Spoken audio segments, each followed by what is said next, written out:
皆さんこんにちは、加工鉄です。ということで、私は本日2024年4月の14日、富山駅前のホテルに滞在しているんですが、明日4月の15日はですね、立山黒部アルペンルートの2024年営業開始日ということで、オープン初日に念願のね、ちょっと行ってみたかった立山黒部アルペンルートに行こうと思います。立山連峰ってすごい険しい山岳、あるじゃないですか。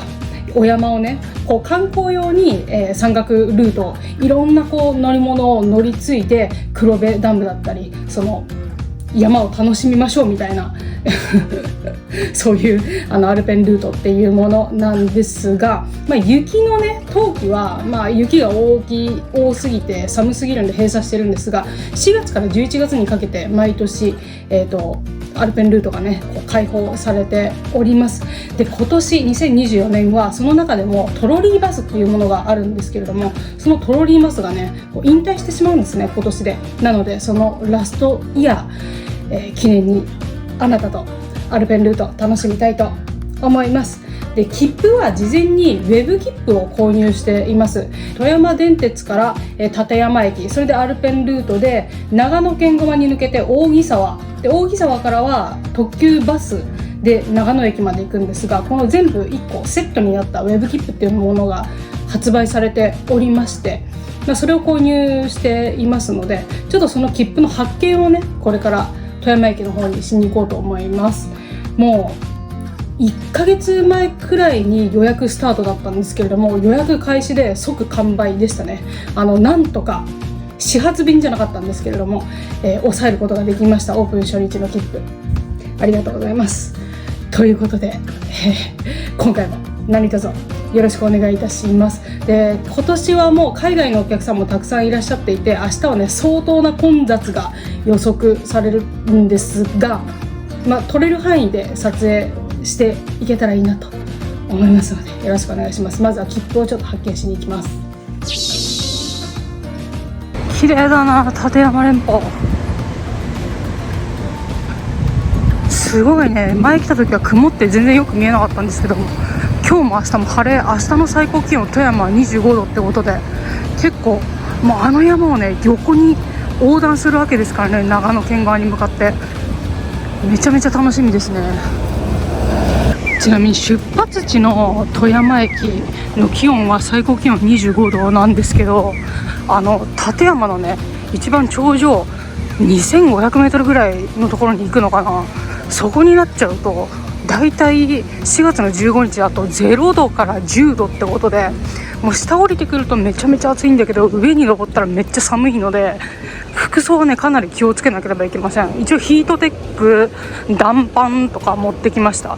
で、軽めのトレッキングができるコースもあるんですけれども、トレッキングする人はそういう専用の登山シューズとか、あとはスノーブーツとかね持ってきた方がいいみたい。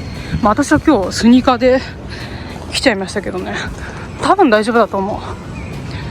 で、富山は東海関東と比べるとちょっと桜がね遅いんで、4月の半ばでもまだね持ってくれてますね。はい、少しね肌寒いかなっていう感じはしますが、全然ロンティーでもう5時6時前ですけど、夕方の大丈夫ですかね。明日はここで電車に乗って最寄りの立山駅までまず行くような形ですね。そこからケーブルカーとかトロリーバスとかいろいろ乗り継いで、最短ルートです。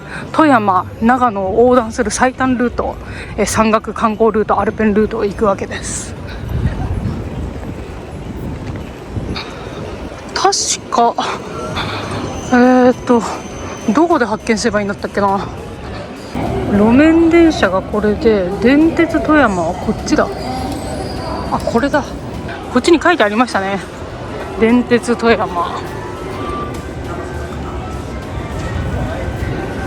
あそこの中にウェブ切符の発見機があります。ありました、ありました。富山地方電鉄富山駅、立山黒部アルペンルート方面ありました。これかな。これで発見すれば、お手持ちのバーコードをかざしてください。2024年4月15日電鉄富山から扇沢 OK。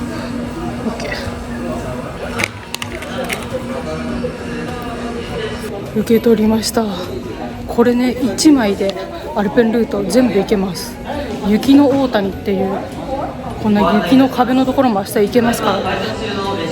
お値段はね結構高いんですよ。12,170円と長野までの特急バスで3,700円だから1万5、6千円くらいするのかな。なんか環境保全、こう自然保護の関係でやっぱり観光ルートなんで値段はね高く設定されてるみたいです。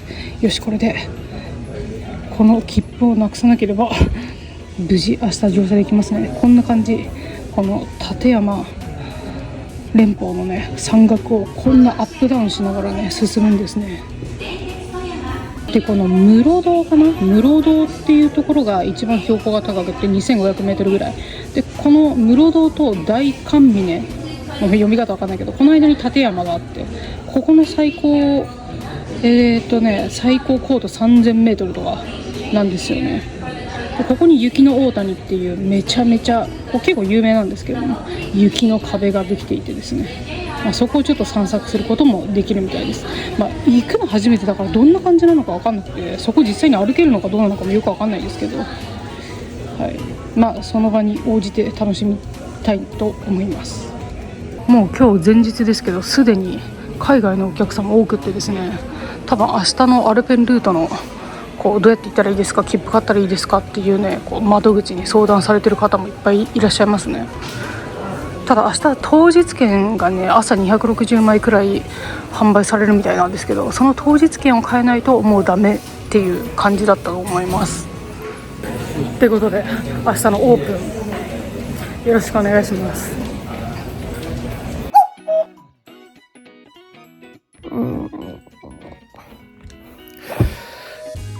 おはようございます。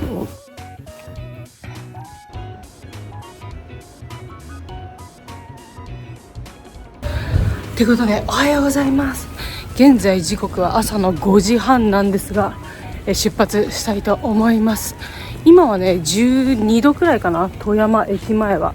だけど最高気温は25度までね、あったかいですね、上がるみたいなんですけれども、立山の方はもう最高気温も10度ぐらいしか多分いかないと思うので、この季節にはねちょっと暑いんですが、ジャケット、ダウンジャケットとあとユニクロのライトジャケットも持って、短パンも履いてね、ハイネックで中にヒートテックも着て行こうと思います。お願いします。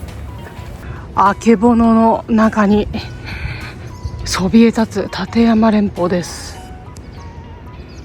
やんわりとねこの日が昇っていく中にそびえるあのシルエットがたまりません。あけぼのといえばね、あけぼのさんお亡くなりになられましたね、あけぼの太郎さん。私おばあちゃんが相撲大好きで、若隆ブームの時とかめちゃくちゃね見てたというか、見させられてたみたいな感じなんですけど、若隆、あけぼの、あと小錦武蔵丸とかね、そうか、そういうまだお若いですけどね、54歳でね、もう行かれてしまうんだなと、どんどん世代は変わるなと思う今日この頃です。全然アルペンルートと関係ないオープニングですね。そして綺麗な桜が、朝もねまだまだ散らないでいてくれて、濃いピンク色の桜が綺麗です。富山駅前。で今日はねアルペンルートがオープンの日ですからね、2024年結構な混み具合なんじゃないかなと思いますね。で窓際とかいろんな列車を乗り継いでいくんですけど、窓際に座れたら景色とかで分かりそうですけど、うわめっちゃ並んでる、やばい、めっちゃいるわ人、うわーすごいな。大丈夫かな。ちょっとね1時間かかるんですけど、こっから立山駅ケーブルカーの出発地点までこれ1時間もちょっと座れるか分かんないね。もうね本格的な登山の格好をされてる方がたくさんいらっしゃって、私こんなので大丈夫なのかなっていう、トレッキングはしないんで散策ぐらいだったらスニーカーで大丈夫だとは思うんですけどね、うわめっちゃいるわ。もうすごい人、朝の5時半で入場待ちしてるんだな、改札の。はい、到着しました。電鉄富山駅です。よいしょ。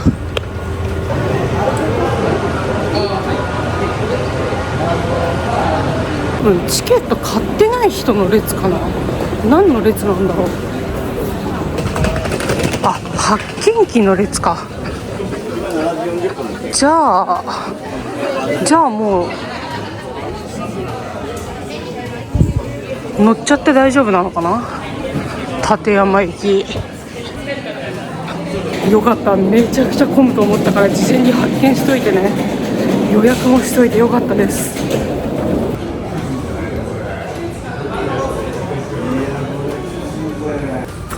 これはいはい、時刻表もらってきましょう。多分1時間立ちっぱなしだな、これだけの人数いると。仕方ないですね。特急立山うなずきキャニオンエクスプレス黒部立山アルペンルートを今から行くのはですけど、今年にね新しい観光ルートキャニオンルートっていうのもできるんですよ。すごい昔ながらの。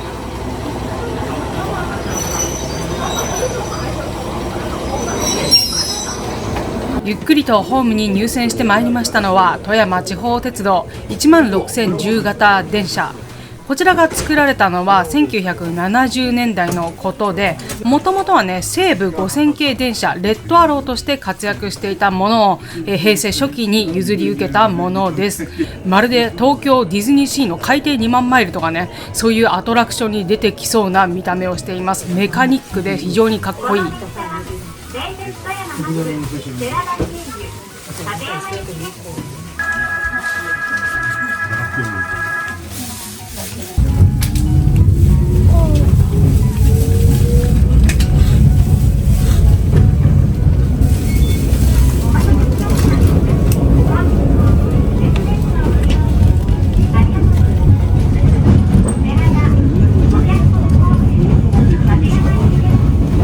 まずはこの電車に揺られて65分、アルペンルート出発地点の立山駅を目指します。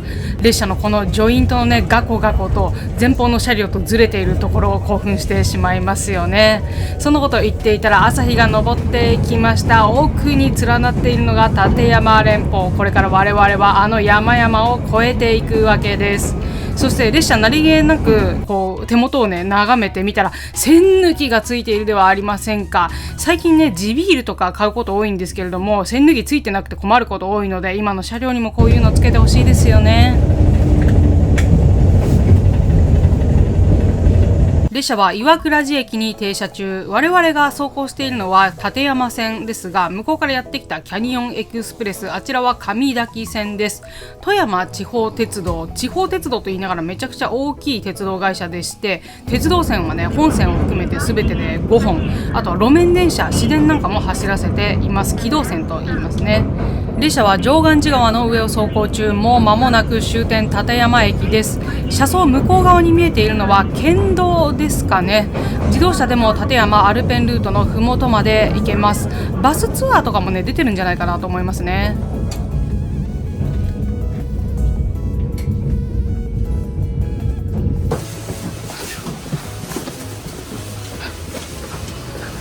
到着。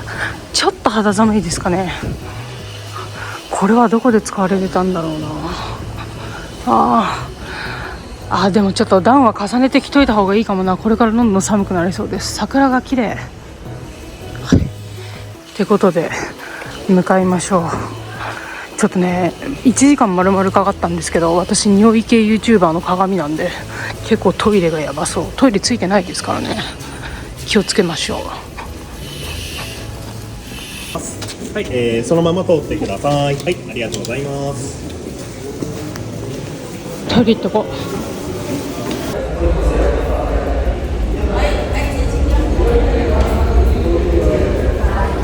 トイレはめちゃくちゃ混んでましたね。でこの上のここっちの階段に上がってケーブルカーに乗るような形なんですが、私の乗車時間は8時ちょうどなのであと40分ぐらいあります。これから標高2000メートル超えの山々を目指すわけですから、麓でちゃんと暖かくしておきましょう。ちなみに行きの列車は満席、臨時便も出ていたんですけれども、立ち客が出るくらいの混雑具合でした。このね、ケーブルカー、一番最初のケーブルカーの時間だけ決まってるんですよ。あとは来たやつとか乗りたいやつにバンバン乗ってねみたいな感じなんですけど、一番最初の時間で多分分散させておかないと、始発早い時間帯でねめちゃくちゃ混んじゃうっていうことだと思うんですよね。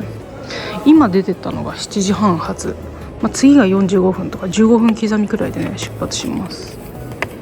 でまずは館山から美女平かな、美女平までケーブルカーで行って、その後高原バスかな、でそれでトロリー乗ってとか電気バス乗ってとか乗り継いでいきます。はい、準備できました。で今日のために混雑してた携帯とかで写真撮れないと思うんで、ちょっと小型カメラ買いました。これで行こうと思います。結構割と何でもあるね。ご飯ここで食べられるし、へー、開けてるじゃん。割と人少ないのかな。上まで来ちゃうともう分散されるのかもね。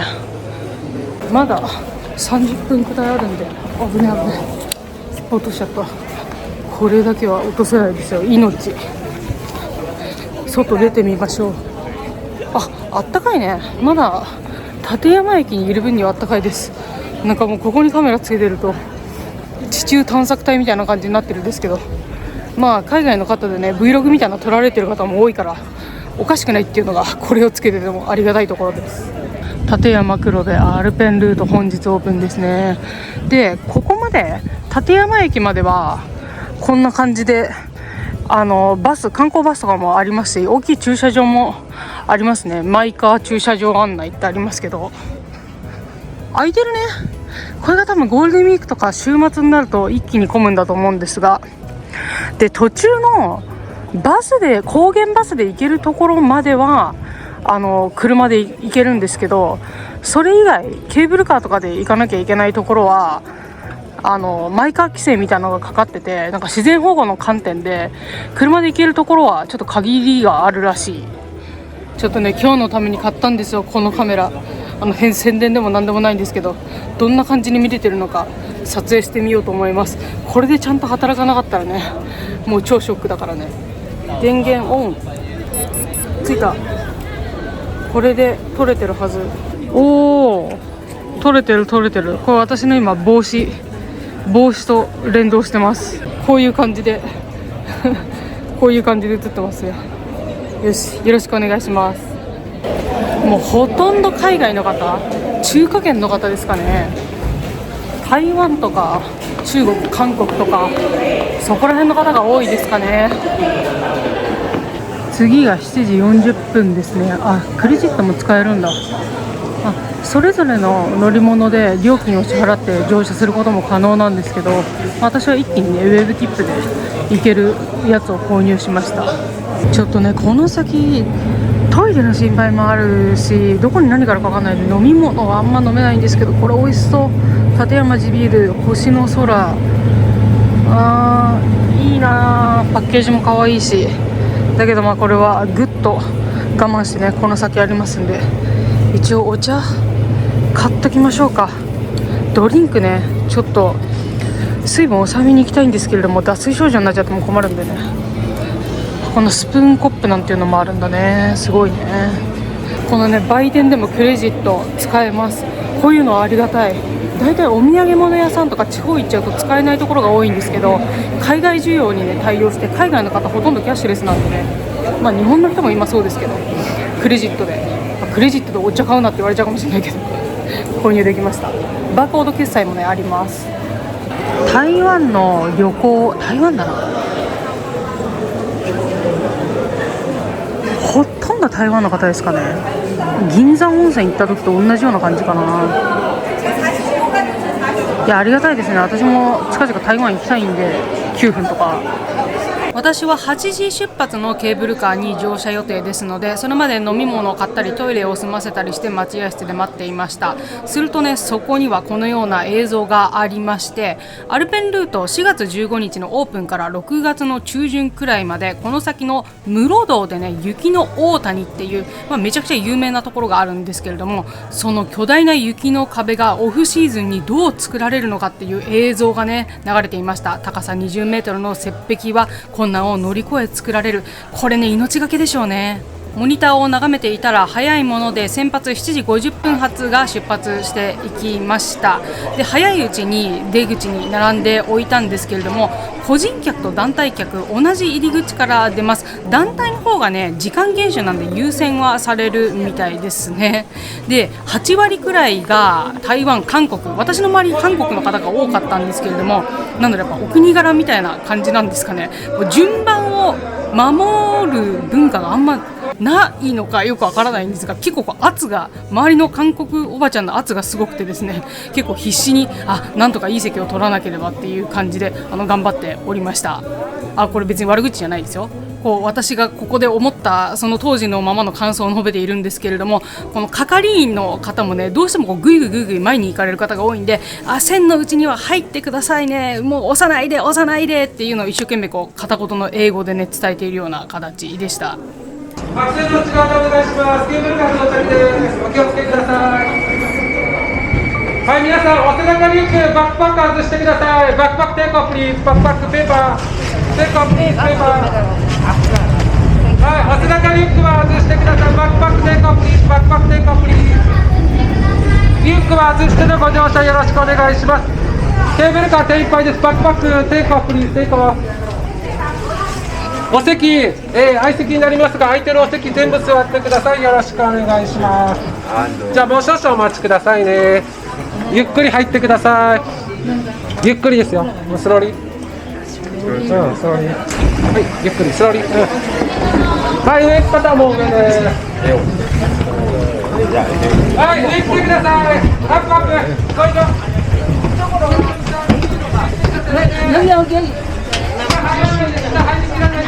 上真ん中です。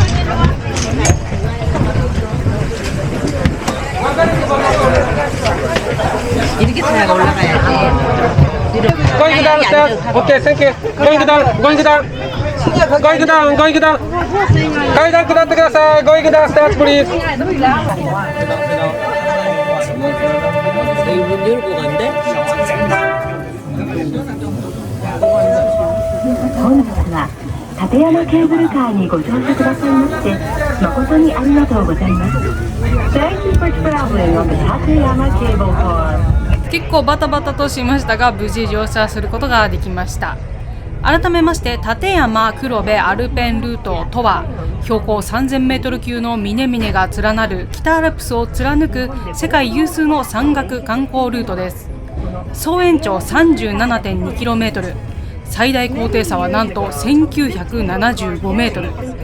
そのほぼ全区間が中部山岳国立公園内にあります。富山県側の立山町立山駅から長野県側の大町市扇沢駅まで乗り物を乗り継ぎ、いくつもの景勝地を通って気軽に雲の上に広がる立山黒部の雄大な大自然を満喫することができます。現在乗車しているのは立山黒部観光株式会社が所有する立山ケーブルカー。この会社のね、観光の観の字が貫くっていう感じになっているのがポイントですよね。立山連峰を貫くという意味を持たせたのでしょう。この会社はアルペンルートのうち富山県側のケーブルカー、ロープウェイ、トロリーバス、高原バスなんかをね運行している事業所です。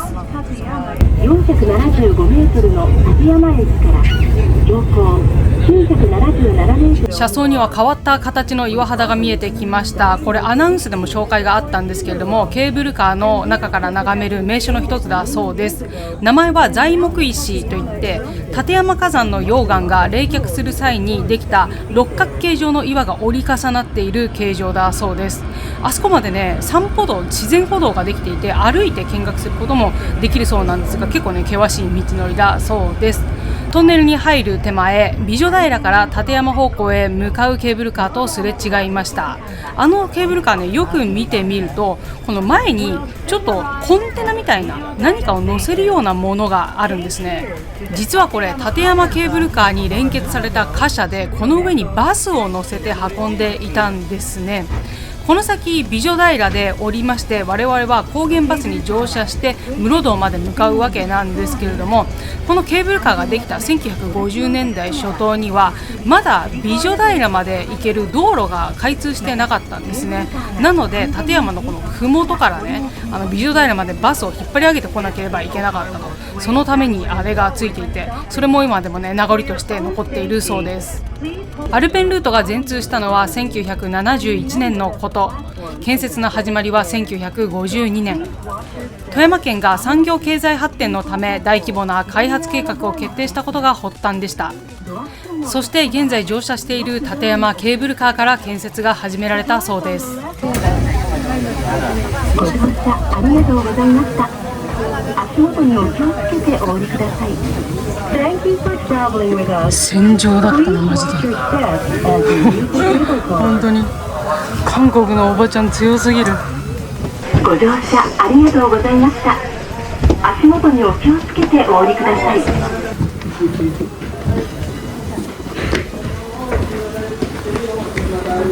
やっぱこうね、我先に降りたいっていう気持ちが大事なんでしょうね。でも急いじゃいけないですからね。周りのこう安全を見ながら行かないといけないんですけど、それにしても勢いがすごすぎてちょっと激しかったな。美女平駅に到着しました。ここから高原バスですね。高原バスで50分くらいで室堂まで向かいます。多分普通に私が日本語話してても分かる人はあんまりいなそうなんだよね。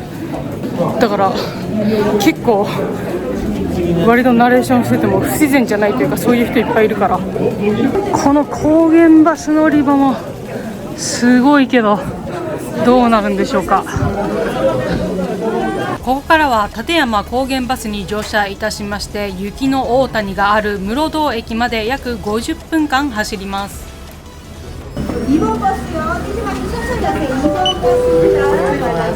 よし、バスには定員があって、定員過ぎちゃうと次のバスになるみたいだけど大丈夫かな。もう順番とか関係ないんで、ほらもう押し入って入った方が勝ちだから。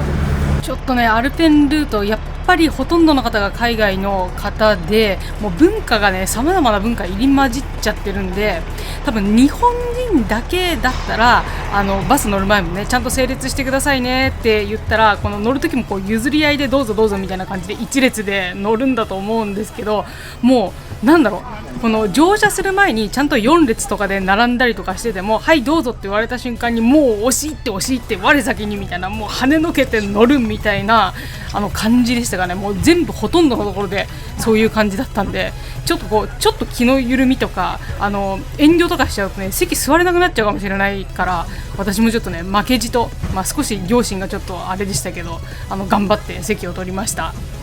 なんとか無事座れました。窓際かわいい、オープン、すごいね。でも雪ちょっと少ないかもね今年は。1953年に着工した高原バス道路建設は1955年にここ美女平からこの先の弘法という場所までバス営業を開始しました。先ほども申し上げましたが、当時麓から美女平まではまだ道路がつながっていなかったため、バスは立山ケーブルカーに連結した貨車に乗せ運び上げていました。高原バス道路はその後も弘法から先へ工事が進み、現在も途中乗降駅として利用されている阿弥陀ヶ原天狗平へと伸び、1964年オリンピックの年にようやく室堂へ到達。標高差なんと1500メートル、全長23キロメートルの全線でバス営業が開始しました。とにかくね、標高差ありますから、この険しい山道をぐねぐね右に左に大きくカーブし進んでいきます。そして上に行けば行くほど雪がどんどん積もって、景色もねぐるぐると変わっていきます。このバス乗車している間、前方にあるビデオでね見どころの紹介や、この高い山で育つ植物の紹介なんかがあります。これもね結構眺めていると面白いですよ。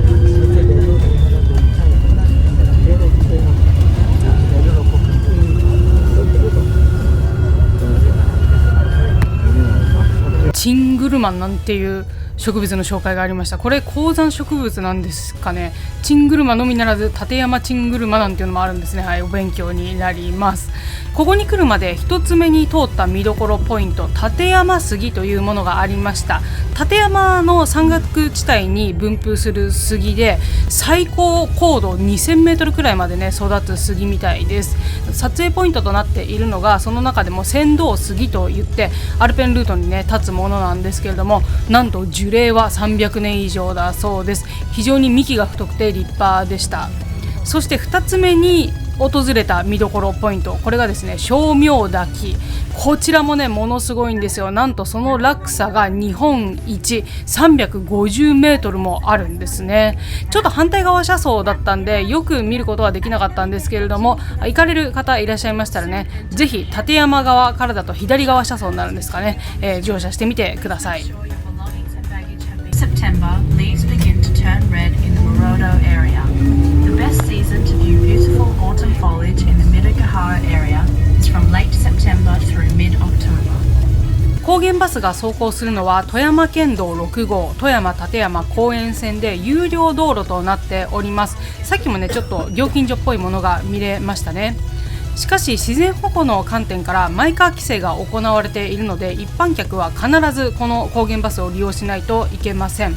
運行は4月から11月のみなので、冬季は閉鎖されています。冬場はねこの雪の大谷を作る方とか関係者の方しか立ち入ることはできません。もともとはディーゼルバスを使用して高原バスは運行されていたんですが、現在はハイブリッドバス、廃棄物が出ないものに置き換えられています。まもなく立山名所の一つ雪の大谷です。毎年4月中旬頃には約16メートル、5階建てのビルに匹敵する積雪になります。バスの高さが約3メートルですから、そのスケールの大きさに驚かされます。 We will shortly be arriving at one of the greatest nature spots in Tateyama, the snow corridor called Yuki no Otani. Paired with a 3-meter bus, the towering snow walls will overwhelm you. 여러분 내리실 준비하시고 손좀 다 챙기세요.立山一帯は自然保護、環境保全のためゴミの持ち帰りにご協力をお願いしています。この先黒部ダム方面にお越しの方は立山トンネルトロリーバスに乗り換えます。車内にお忘れ物、落とし物のないようご注意ください。 Thank you for traveling with the Tateyama Highland bus today. わかりました。ありがとうございました。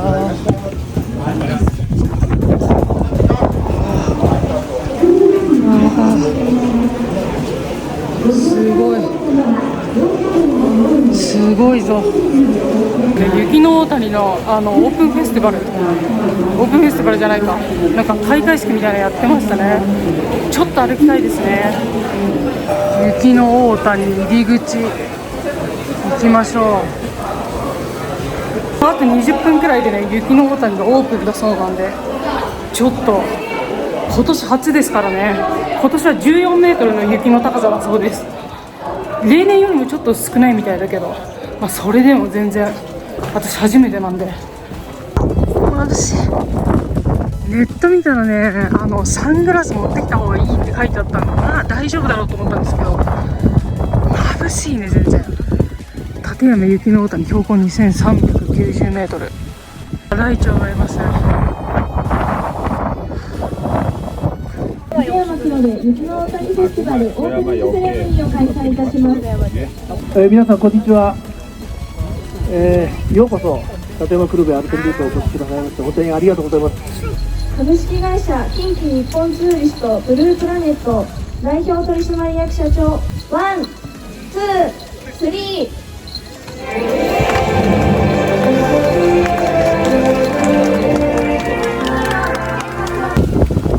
すごい。まだね誰も一歩も踏み入れてないですからね。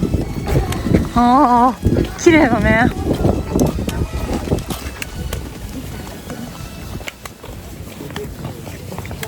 ああお疲れ様です。ああ雪の大谷室堂駅この雪の壁作るのに2ヶ月ぐらいかかるみたいですよね。 GPS を積んでこのどこに道路があるかも分かんないじゃん。だからもう GPS の情報だけを頼りに上からショベルカーみたいなやつガーって掘っていくんですけど、結構ね大変、命がけの作業らしい。すごいよね、パックリ割れてる。おー、そう、トラックと比べてもこの高さですからね。すごいすごい。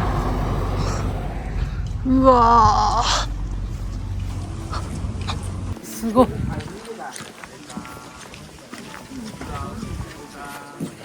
雪の大谷 2390m、 5度ですね。今年の高さは14メートル。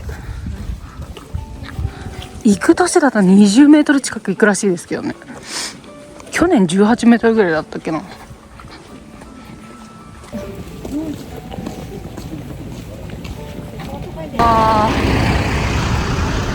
ここが最高地点なのかな。めちゃくちゃ高い。すごい。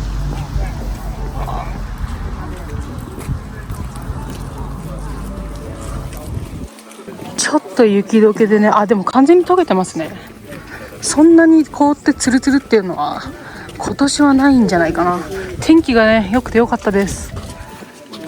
今日初日なんでね、いろいろ北国新聞の方とか、あとテレビ局ですかね、めちゃめちゃ取材陣が多いです。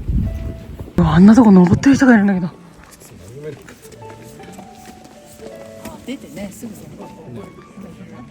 職員さん、やばいなあれ。ちょっと滑ったら滑落しちゃうでしょ。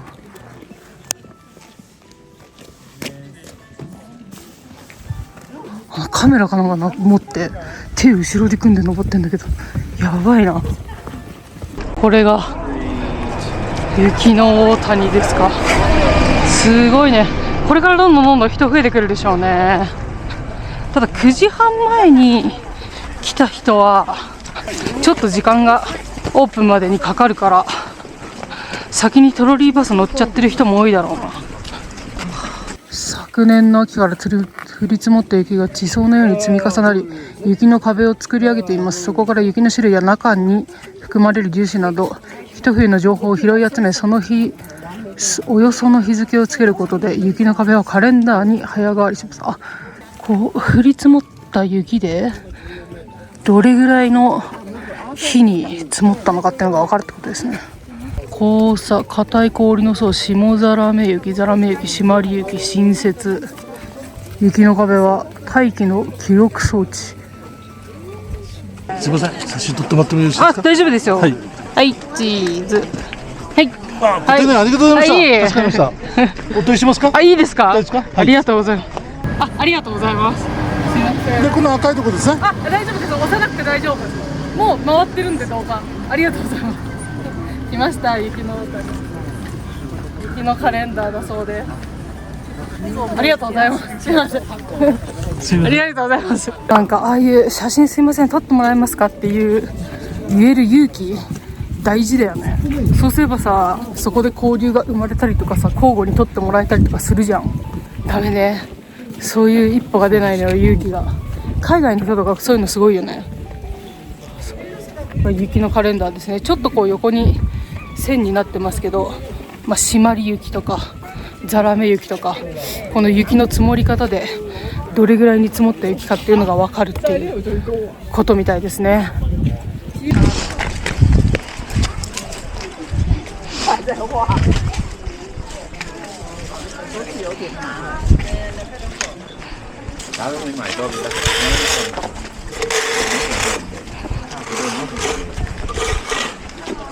こういうのは大丈夫なの？この雪の大谷に文字を刻んでいくのは大丈夫なのかな。でも大丈夫っぽいな。報道陣にとって台湾すげえな、めちゃめちゃ書いてある。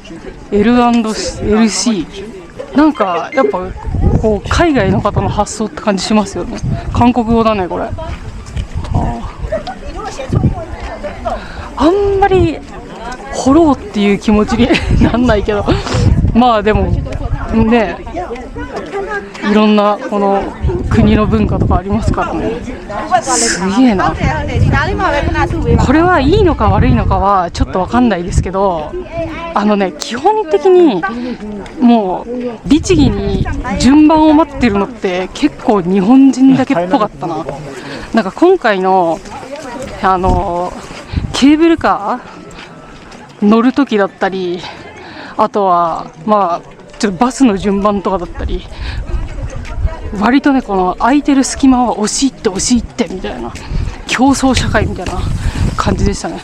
それでもなんかあんまり周りにいたの韓国の人が多かったかな、台湾の人とかだったけど、あんまりそれに対して文句言う人とかも少なかったんで、まあそういうあれなのかもね、日本人ぐらいなのかもね、丁寧に順番守るのって。でももうこの子に来る人って大半が海外の方なんで、あんまりそういう日本ルールみたいなのはなくてもいいのかもね。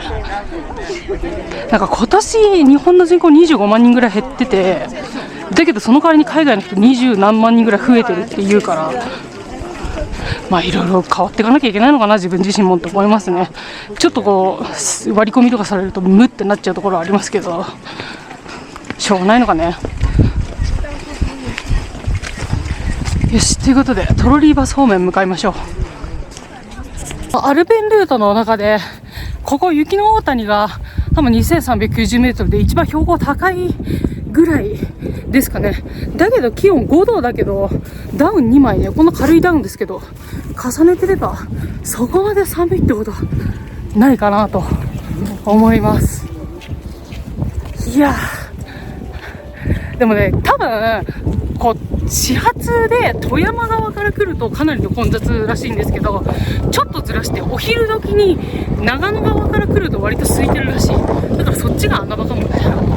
で今日高原バス乗るときになんかね、順番が間違えられちゃったかなんかね、どっかの添乗員さん、台湾、韓国どっかの添乗員さんがめちゃくちゃキレてたんですけど、その案内係の方にね、まあしょうがない、間違えちゃった、もう終わっちゃったことだからね、しょうがないし、すごい悔しい気持ちもわかるんだけど、ああいうところでめちゃくちゃこう大声で抗議できるっていうのもやっぱね、まあ、人によるかもしれないけど海外の人ならではだなと思いますね。日本人ね結構言えない人多いんじゃないかなと思う。私も順番とか流されてもねムッとするけど言えないもんね、本人に直接。すごいここでね撮ってもらえるみたい、ライトを。雪の大谷でも世界を感じながら戻ってきたらですね、撮影ブースがあったのでこちらで写真撮っていただくことにしました。見てください、こんなに素敵な写真入れに入れてもらって立体的なこのケースにも入ってきます。お値段1500円ぐらいだったかしら。一人で撮って一人で購入してる人あんまりいなかったんですけれども、これも記念に1枚持って帰りました。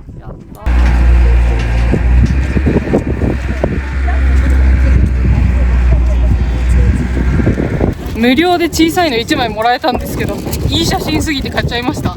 めっちゃいい写真だった。ありがとうございます。さすがプロ。これが立山熊太郎3代目。こういうので除雪して雪の大谷作ってるんですね。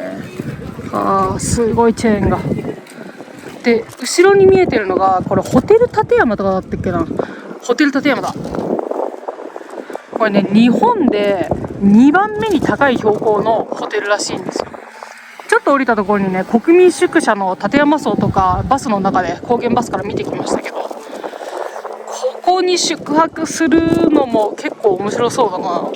ただ食料とか運ぶのは大変そうだけど、ここまで。はい、ということで、今回のハイライトとも言ってもいいんじゃないでしょうか。すごい噛んじゃったけど、アルペンルート、今年の2024年で引退してしまうトロリーバス、トンネルトロリーバスですね。ここから乗車していきたいと思います。トロリーバスは今年度で終わりで、来年2025年度からは電気バスに変わるような形。今までアルペンルートには2カ所トロリーバスあったんですけど、片方の長野県側はね2018年に廃止となっています。で富山県側も、2024年今年廃止ということで、これ日本で最後のトロリーバスとかじゃなかったっけな。すごい私楽しそう。いい写真ちょっと真っ白の中から室内に入ってくると目がちょっとおかしくなりますね、くらんで。館山そば美味しそう。お腹すいた。日本の観光団体の方とかもねいらっしゃいますね。どっちかっていうともう韓国、台湾の方が圧倒的に多いですけど、久しぶりに日本の団体観光客見たって感じ。美味しそうだな。そう、富山ってかまぼこも有名なんで、かまぼことね白エビのかき揚げそば、どうしようかな。でもなんかここで食べるより黒部ダムの方まで行っちゃった方がいい気もするんだよね。ちょっとバタバタしますからね。今だったら空いてんのかな、トロリーバス。空いてるうちに行っちゃいたいよね。10時15分発だ。次は10時15分発のトロリーバスに乗車し、室堂から大観峰を目指します。乗り場のところにね、日本最高所の鉄道駅8000型無機乗電車と書かれていました。トロリーバスはバスと呼ばれますが、実は電車の仲間です。普通のバスのようにタイヤで走行しますし、運転操作もハンドルを使用するんですけれども、上に引かれている電車線から電力の供給を受けて走っています。正式名称は無機乗電車。機乗っていうのはいわゆるレールみたいなものですかね。しかし下にそのレールとかがないので無機乗だけど、上から電気をもらっているから電車ということになります。法律上も鉄道に分類されている非常にユニークな乗り物です。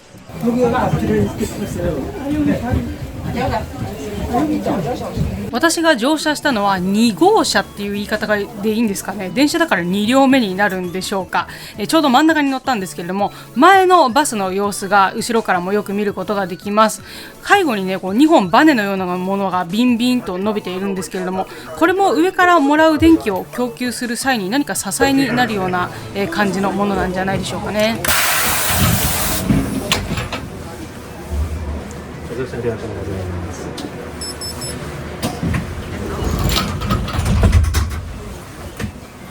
15分発黒部ダム大宜沢方面大観峰行きトロリーバスです。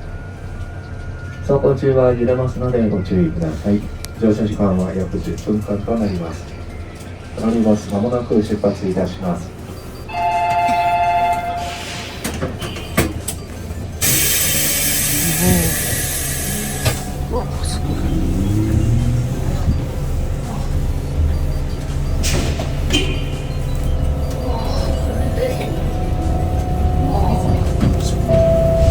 本日は立山トンネルトロリーバスにご乗車くださいまして誠にありがとうございます。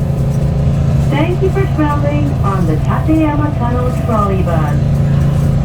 このトロリーバスはここ室堂駅から立山連峰の地方小山のちょうど真下を走って大観峰駅まで 3.7 キロの区間をおよそ10分で参ります。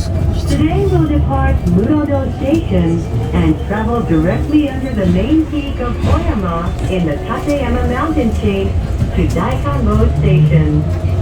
Our journey will take around 10 minutes and cover 3.7 kilometers. 私人生で初めて乗車いたしましたトロリーバス無機乗電車、2両目にね乗っておいてよかったです。前の列車が上からどのような形で電気をもらって走っているのか非常に分かりやすかったです。カーブする時のね上のこの電線のこの伸び方というか動き方っていうのが非常に面白くって、そこに見入ってしまいました。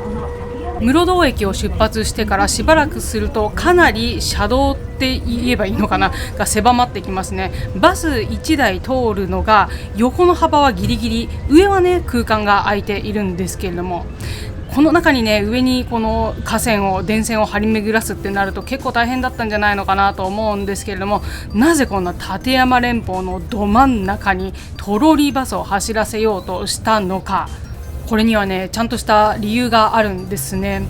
もともと立山アルペンルートが開通した1971年から平成7年1995年まではこのようなねディーゼルバスが走行していたんですよ。しかし1980年代頃から観光客が徐々に多くなり、バスの運行本数も増加したことでトンネル内に排気ガスが滞留したため換気設備を設置したんですけれども改善されず、そこで環境に優しい乗り物を検討した結果、1996年から電気で走るトロリーバスが導入されたそうです。大観峰方面から来た車両3両とすれ違います。左手奥に黄色いランプ見えているかと思うんですけれども、ここには立山直下という文字が書いてありまして、この交換ポイントこそが立山の主峰雄山標高3003メートルの直下を貫通している場所です。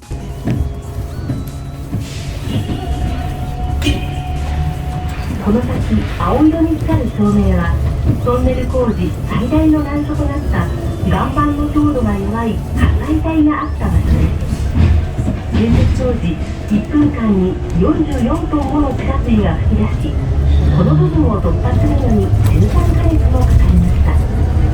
The area lit up in blue light ahead was where a fracture zone was discovered during construction of the tunnel.The bedrock was weak there, presenting the most difficult problem in this tunnel construction.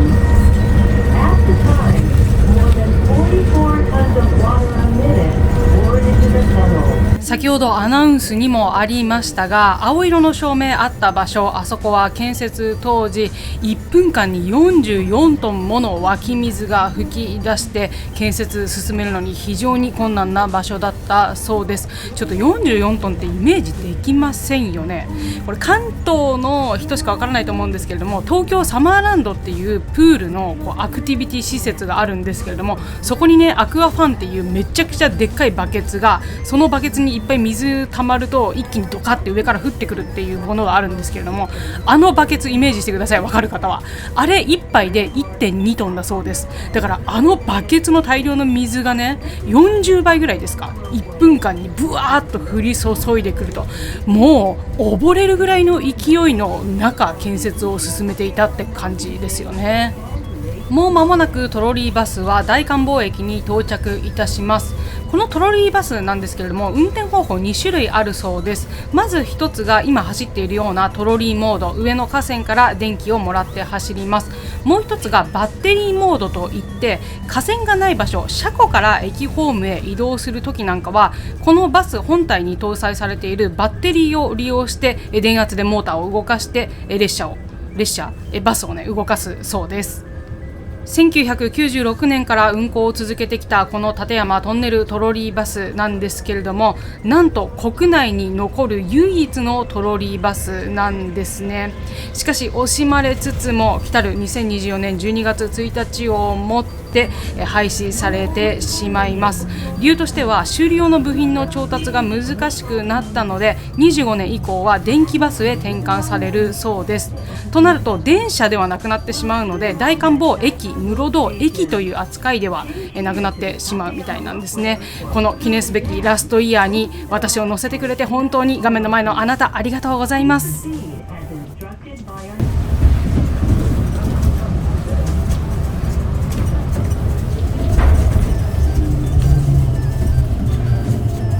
ご乗車ありがとうございました。車内にお忘れ物のございませんよう足元にお気をつけてお降りください。Thank you for traveling with us. Please take a moment to take all of your belongings and remember to watch your step as you leave the car. ありがとうございます。よいしょ。すごい。すごい。うわ。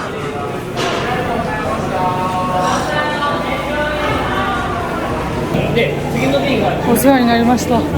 すごい。かっこよかったな。本当に上から電気もらってカーブするときにグイーンって遅れてこの線が後ろからこう引っ張られるんですけど、すごい楽しかった。へえ。今年でお別れですか。ありがとうございました。よいしょ。すいません、ありがとうございます。すいません。なんか上に展望室っていうのがあるから展望台行ってみますかね。せっかくだから。わあ、すごい。大観望駅ですね。こっからは何がどのように見えるんでしょう。あ、すごいすごい。うわ、あ、これは目がやられるわ。ツバメだ、ツバメがいっぱい飛んでる。あ、縁起いいわ。すごいツバメ。わあ、次はロープウェイに乗車ですね。ロープウェイの車内から見たロープ、暖房駅から見たロープ、これだけのロープでね支えられて動くんでしょうね。ただ窓際どうかな。こんだけ混んでると難しいかも。今の室堂は気温 13.6 度まで上がってますよね。さっき5度とかだったけど、2450メートル。ここのモニターで今の大観望駅、あ、これロープウェイですね。これに今から乗るわけですが、ここは11度、2316メートル。黒部平、こうロープウェイが到着する先ですね。となるとまた気温が下がって10度、1828メートル。これが黒部ダム。黒部ダムでね、ちょっと散策できます。ここでお昼食べましょうかね。自発のトロッコが出るかなり前から準備して並んでおけば早く行ける。ちょっと自発の50分に乗っていきましょう。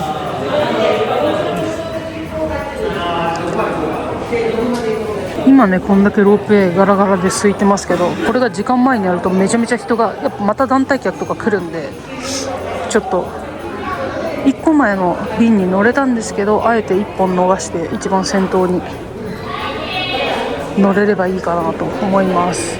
ロープウェイってどっちが綺麗なんだろうね。後ろ側の展望の方が綺麗なのかな。お待たせしました。乗車券ご用意ください。失礼いたします。ありがとうございます。お待たせしました。2番乗り場ご案内しております。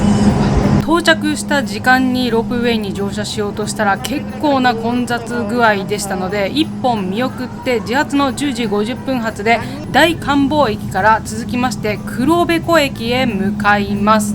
こちらの立山ロープウェイ、ワンスパン方式といって途中に支柱が1本も設けられていないロープウェイです。日本ではここ立山の他にガーラ湯沢スキー場にあるらしく2カ所だけなんですって。その中でもこの立山ロープウェイの長さは日本最長だそうです。ちょっとね、高所恐怖症な人とかには間に1本も柱がないんで怖いかもしれないですね。お待たせしました。お待ちください。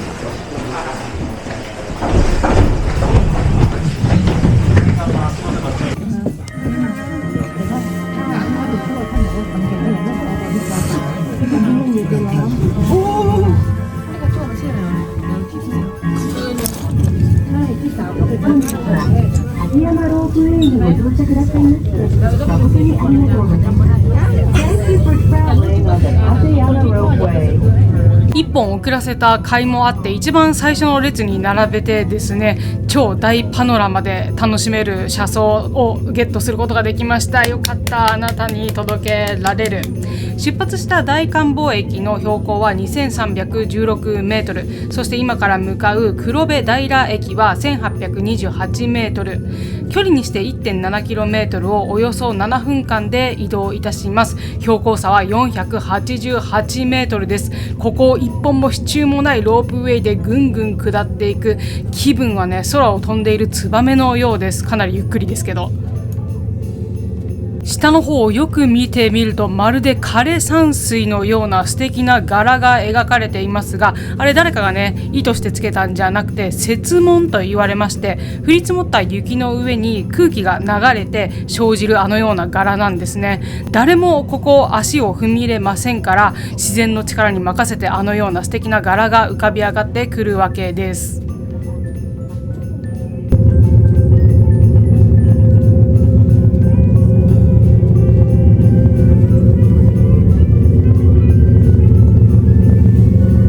大観望行きのロープウェイとすれ違いました。自分で乗っているだけだとちょっとわからないんですが、ああやってすれ違うと結構なスピードが出ているんだなということがわかります。そして前方ガチガチに凍っているこちらは黒部湖。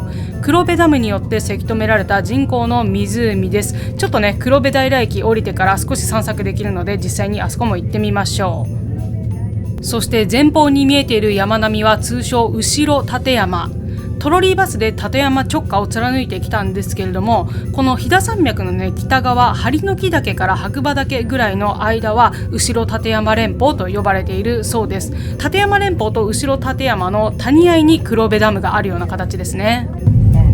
まもなく黒部平駅に到着いたします。停車の際、半旗揺れますのでご注意ください。本日は立山ロープウェイのご利用誠にありがとうございます。ご乗車ありがとうございました。This car made sway as it entered the platform. 大丈夫。ありがとう。足元気をつけてください。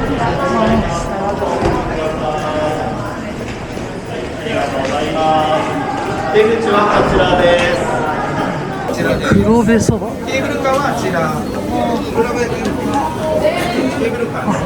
お土産物屋さんがあるんだな、ここにも。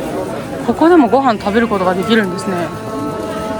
さっきのロープウェイのところより黒部側の方がこの時間帯は人が多いな。あと耳がめちゃくちゃおかしい標高差で、ちょうど長野県側からね、富山を目指す人たちの方が多いのかな。ちょっと私途中でゆっくりしすぎたのかもしれない。ゆっくりしすぎて割と結構人が空いてきて、だからこれから黒部側にケーブルカーで行くんですけど、あんまり人いないかもね。だからちょっと遅めの時間に来た方がいいんだな。ちょっと外出てみましょうか。クマ出没注意ってある。クマ出るんだね。ツキノワグマとかなのかな、こっちになると。眩しい。そして結構なべちゃ雪、割と溶けてる感じがするの。あ、危ない危ない。こういうところ行きたい人は本当トレッキングシューズで来た方がいいですね。スノーブーツとか。普通にスニーカー滑るな。今ちょうど長野と富山の県境ぐらいなのかな。でまたこれから山を越えていくのかな。よいしょ。うわー、すごいね。あそこから来たわけですね。確かにネットに書いてあった通りサングラス持ってきた方がよかったな。真っ白すぎて目がちょっと潰れ症だって。こう欧米系の目が青い人とか色素薄い人マジで眩しいんだろうね。ちょっと眩しいわ。中入ろう。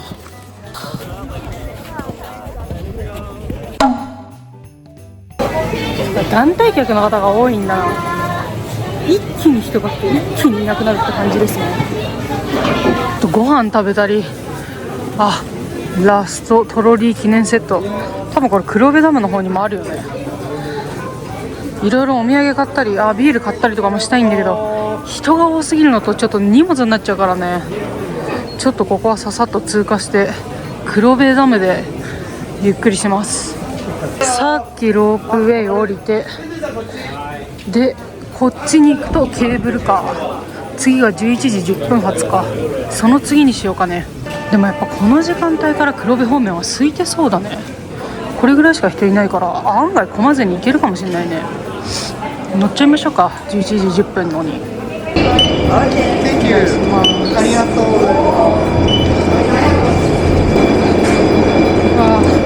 すごい。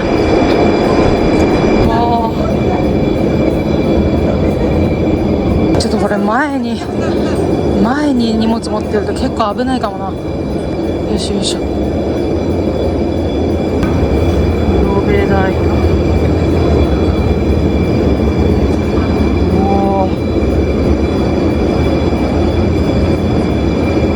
お待ちください。The cable car is arriving now. Please step back and wait a while. ケーブルカーが到着します。下がってお待ちください。ก็คนมาบริษัททัวร์นี้เยอะนะทัวร์อะไรที่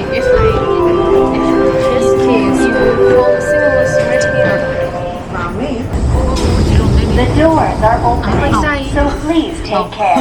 ドアが開きます。ド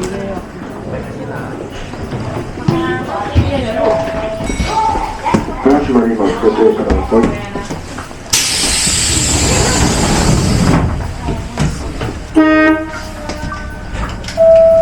本日は黒部ケーブルカーにご乗車くださいまして誠にありがとうございます。午前11時を過ぎたあたりから長野県側へ向かう道のりは結構空いていて、黒部ケーブルカーかなりねいい席を取ることができました。ありがとうございます。我々は黒部平駅を出発いたしまして、この先の黒部湖駅へ向かいます。その標高差は373メートル、距離にして 0.8 キロ、時間は5分程度です。この黒部ケーブルカー、日本で唯一の全線地下式ケーブルカーなんですね。自然保護の観点と雪による災害からこの気候を守るためにこのような形になっております。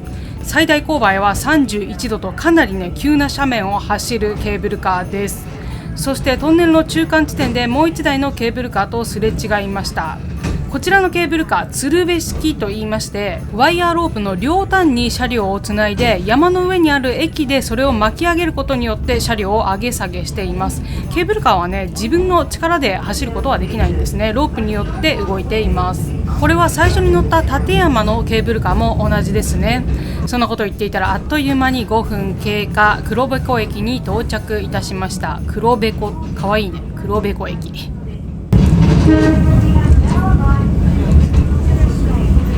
ご視聴ありがとうございました。黒部湖駅です。電車の最初にありますのでお忘れください。折口信号方向に参ります。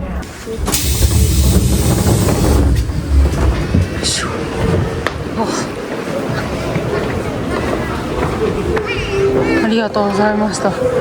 耳がめっちゃおかしい。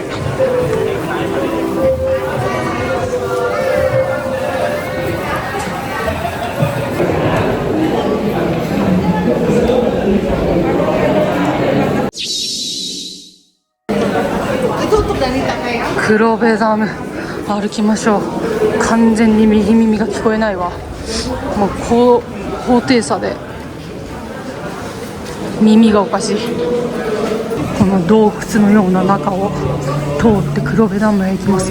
このダムをね作るために一番最初はいろいろ作られたトンネルを今は観光ルートとして使っていると。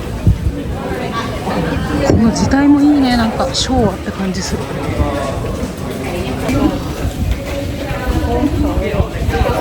もう完全にこっちの耳が使い物にならなくて、ほぼ自分が何を喋っているかもちょっとあんまり聞き取りづらいんですが、黒部ダム、私人生初めてですね。連れてってもらったことは確かないと思うんだけど、どうでしょう。ごめん、母別が小さい時に連れてってるかもしれないけど、うちの父親がねまだ生きてる頃、いや黒部ダムっていうのはすごいんだぞみたいな、俺は修学旅行で黒部ダム行ったみたいなことを言ってて、へーみたいなのを聞いた思い出しかないっていう。あ、見えてきました。有名なとこだ。放水がね時期になるとありますけど、黒部ダムの放水ってすごく有名ですよね。はあ、これ遊覧船に乗ったりすることもできると。まあ今日は雪の大谷があとトロリーバスメインだったのでいいかな。あーすごい。うわーめちゃめちゃ凍ってるけど、おーよく見るやつ。ちょっと奥の方まで行ってみましょう。ここら辺でね多分海外の団体観光客の方の記念撮影みたいなされてるんですよね。うわすごいすごい。わーすごい綺麗。雪がやっぱ少ないような気がするな。一回も来たことないけど例年を知らないのに語りますが、時期になるとなんか放水してるんだよね。どっから放水するんだっけ。あそこら辺だっけ。結構こう水がブシャーって出てるのがザ・黒部ダムみたいな感じがしますよね。あれはどこの旅行会社だろう。わかんない。どこの旗だろう。なんか海外の団体観光客ツアーって旗に可愛いマスコットとかついてるので、それを見るのが面白かったりする。はあったかい。今気温何度かな。めちゃくちゃ高いと思う。すごいな。全部凍ってるよ。ガッチガチ。これでもまだちょっと溶けてる方なんだろうけどね、今年は。反対側見てみましょうか。あ、ちゃんとねこうせき止められて、うわーすごい。うわ、知ってる知ってる、これ知ってるぞ。こっから時期になると水がブワーって出てんのか。あ、すごいな。ちょっとこっからバンジージャンプしろって言われたら絶対無理ってなるぐらいの高さ。わ、綺麗。すごい。やっと来ることができました。近いんだけどね、富山長野って群馬から近いんだけど、なかなか来ることがなかったです。うわーすごい。で向こうの山の方から立山連峰の方からケーブルカーで降りてきて、この湖のほとりまで来て、この先は電気バスでまた山の中走るような形なんだよね。でその後扇沢駅終点に着いてからは特急バスですね、予約してるので、そのバスで長野駅まで一気に行くような感じになります。うわーすごいな。あそこら辺のせき止めとかもすごいよね。なんかやってる。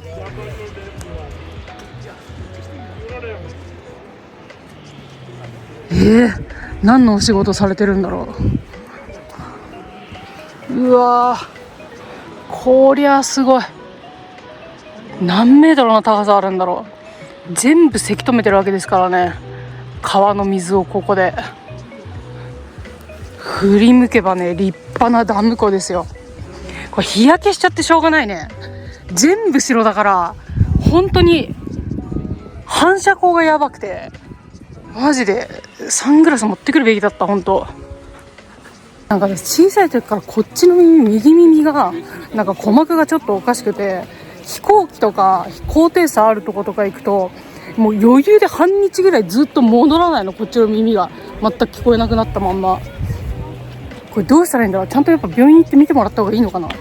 片耳がちょっとおかしくなっちゃうんだよね。それだけで結構その後の撮影にストレスがかかっちゃう。飛行機とかで外耳炎とかになることもあるらしいですからね。ちゃんと一回見てもらった方がいいのかもしれない。うわーすごいな。もう怖いよ。こんな方に手出したらスマホを落っことしちゃいそうで、私の命綱ですからね。いやーありがとうございました。体感はもう20度ぐらいありますね。暑い。室堂とかトロリーバスのトンネルの中とかかなりひんやりしたんですけど、もう黒部ダムまで来ちゃうと4月15日初日ですけど、めちゃくちゃ暑いです今年は。なんか清掃かなんかをして、なんかシューってブロワーみたいな音がずっとしてるから、なんか清掃してるんだろうな。上は何なんだろう。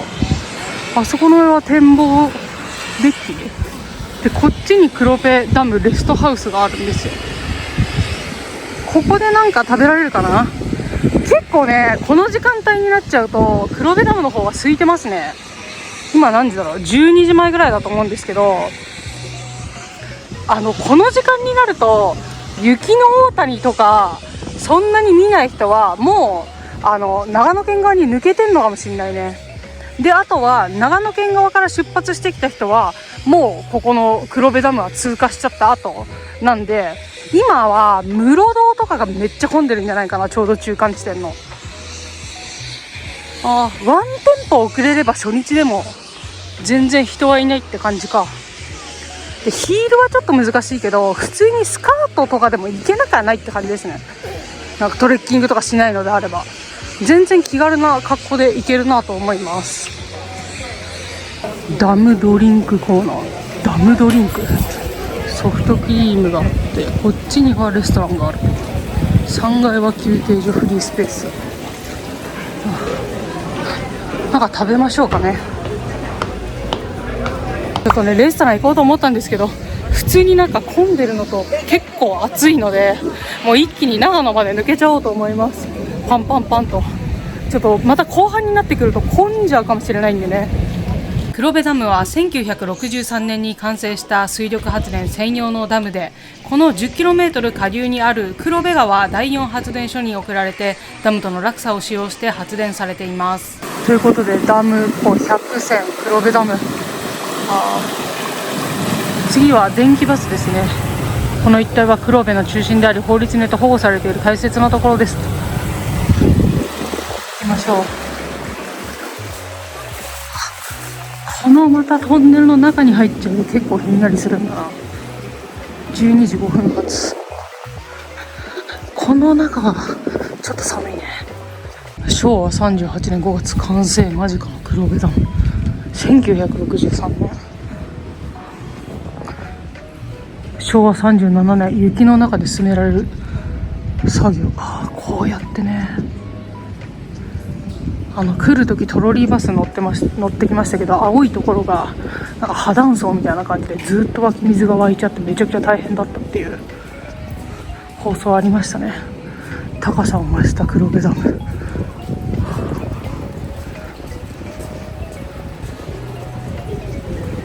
水をたたえながら作られていく黒部ダム。そうか、水をせき止めつつ上に高さを出していかなきゃいけないから、もうめっちゃ大変だよね、ダム作るのって。黒部川の水をせき止める。8匹でね。寒いな、こん中入っちゃうと一気に寒くなるな。夜間も続けられるコンクリート打設。昭和35年、1960年か。今から何年前だ。64年前。バス乗り場に向かうまでに黒部ダムのヒストリーが描かれています。これを眺めながら歩いているとね、あっという間です。昭和33年2月、関電トンネルが開通した。これから行くところかな。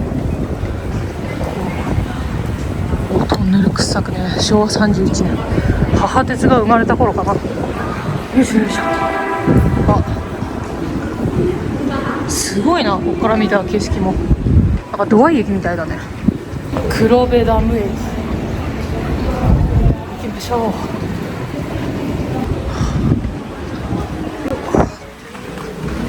う。結構階段が続くな。到着しました。よいしょ。切符はもう買ってるので大丈夫。でも結構空いてますね。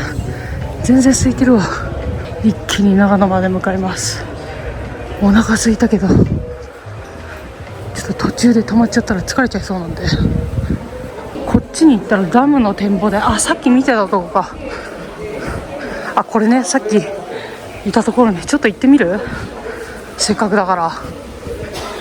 関電トンネルトロリーバスから電気バス、2018年かな、変わったのは。これが今度通ってきたところですね。室堂から出たところも電気バスに変わると。1964年オリンピックの年だ。24年、60年だ。蓮華岳、赤沢岳、鳴沢岳、岩小屋沢岳、こう来たのね。どっから来たんだろう。多分こっちに降りた富山電鉄の立山駅があって、これぐーっと登ってきて天狗山とか来ましたよね。で、ホテル立山も見て、で室堂まで来ました。で室堂に来てからトロリーバス立山トンネルでまっすぐ来て、その後ロープウェイで下ってきたと。この山脈をね、このロープウェイで下ってきてダムのところに今降りて、でこれからまた関電トンネル電気バスでまたこの山をね越えて長野に行くんですね。2つの山脈の間に黒部ダムがあるような形か。ここさっきのあれか。赤沢岳、鳴沢岳とか岩小屋沢岳とか、今度この中を通る形ですね。だからロープウェイを降りるときに見てきた山はここの山々なんだね。でこれをこうトンネルで越えると。立山連峰はこっちなのか。いや両方が立山連峰なのかまとめて立山連峰なのか分かんないけど、尾根が2つある感じですよね。こうそこをアップダウンしながら来たって感じね。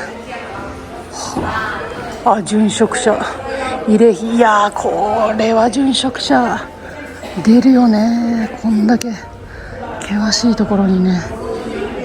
展望台はこっちですか。歩くな。これから220段の階段。下手にご飯食べない方が良かったかもしれない。これちょっと胃袋に入れてこれ登ってたらゲボーってなっちゃってたかもしれない。空腹の方がね眠くもならないし活動しやすいですよね。待って、ここを登ってきてまだこんだけあるの。嘘でしょ。もう土合駅の恐怖再来だよ。今日トレッキングするつもりじゃなかったんだけどな。12時5分のバスに間に合いたいですけどね、なんとか。あと100段です。湧き水を飲んでゆっくりしてください。この脇に水が流れてますけど、これがトンネル掘るときに出た湧き水じゃないかな。黒部の太陽で有名な破産破粉体。もう息切れがすごい。あれですね、トロリーバスで青いトンネル通ってきましたけど、ちょうどあそこでブワーって有名な結構危険なところの地層から湧き出した湧き水美味しいって。柔らかいわ。本当分かんないけど柔らかい気がする。黒部標準地。黒部ダム建設時の輸送路である関連トンネルの破砕帯、標高1560メートル付近のトンネルの中にはなんと年間40億リットルもの不純物をほとんど含まない名水が湧き出ています。こっちは関連トンネル掘った時のね。で通ってきた青いところは立山トンネルの方ですね。なるほどなるほど。で美味しかった。これ普通にこれ味が甘くてさ美味しいんだよね。あと100だ。オッケーオッケー。展望台屋上で撮影中。これか有名な。みんなこんなような写真撮ってんの。撮ってくれるんだ。人いるのかな。じゃあ撮ってもらおう。撮ってもらわないっていう手はないよね。よいしょ、来ました。撮ってる。うわそうこれですよ。いや登ったかい。やったしんど。来ました黒部ダム。大変だった。長い道のりだった。感動もひとしおですね。あれだけの乗り物乗り継いできた後では。やってないのかな。撮ってくれる人いなそうだな。今の時間帯閉まってるんだ。残念。来ました。ちょっと写真撮ってくれる方ちょうど休憩でいらっしゃらなかったんで自力で。よく見るやつですね。登ってきてよかった。しんどかったけど。あそこで清掃作業されてるんだな。お疲れ様でございます。すごい。うわ目の前に望むのは立山連峰。昭和中期、まだ人の歩く道すらなかった時代に、この黒部峡谷に巨大な日本一のダムを作った関西電力、またそれに携わった皆様の驚異的な力に脱帽です。今真ん中にある白いこれが立山。これを中心とした山脈を立山連峰って言うんですね。あそこのロープウェイか。あそこですね。あそこのロープウェイで下がってきて、あそこからここでロープウェイ乗ってこういう形で下の方まで下がってきて、でケーブルカーでぐーっと降りてきたんですね。あそこまで。すごいね。じゃあ結構な傾斜を来たんだな。こう降りてきたわけですね。で立山をくぐって今度はダムを歩いて電気バスでまた1個山をね、中をトンネルで越えていくっていう。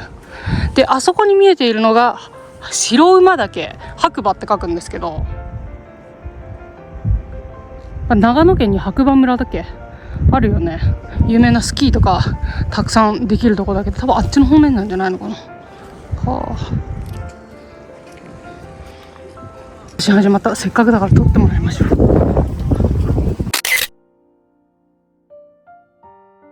でもいい写真すぎたから買っちゃいました。ありがとうございます。ありがとうございます。清掃ね、ありがたいですよね。あと5分くらいで電気バス出ちゃうんだけど、間に合うかな。まあそんな急がなくても次のに乗ればいいか。さ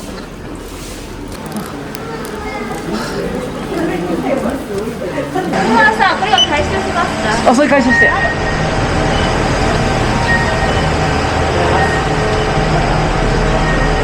我々がアルペンルートの最後に乗車いたしますのは関電トンネル電気バスです。ここまでの乗り物はすべて立山黒部観光株式会社のものだったんですけれども、最後ここだけ唯一関西電力のものとなっております。ここ富山県の立山町から県境を越えて長野県の大町市へ向かいます。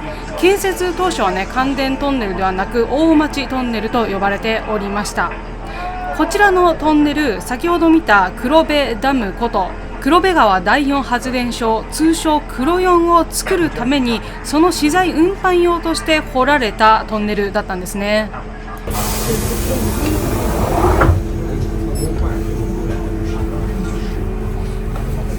黒部ダム建設の経緯は第二次世界大戦後の復興期に遡ります。当時の関西地方は深刻な電力不足により復興の遅れと慢性的な計画停電が続き、停電による多数の死亡事故など社会的な問題となっていました。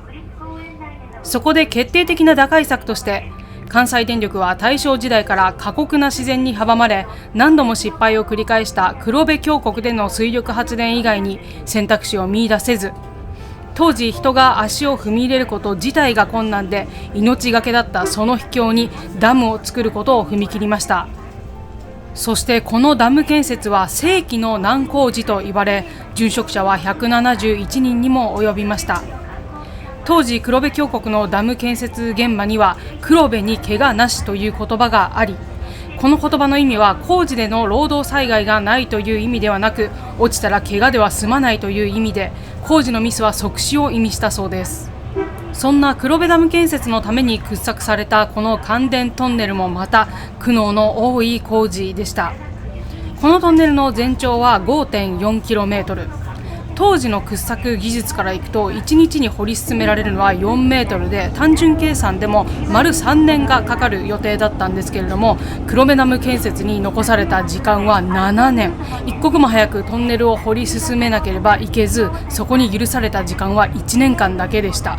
猛スピードでトンネルを完成させなければならず、なんと1日で 14.5 メートル掘った日もあったそうです。この調子でバンバン工事は進み、黒部の空も間もなくかと思った矢先、ぶち当たったのが破砕帯。地層の中で岩が粉々に砕けて、そこに湧き水が溜まって毎秒660リットルもの水が噴き出す、そんな状態だったそうです。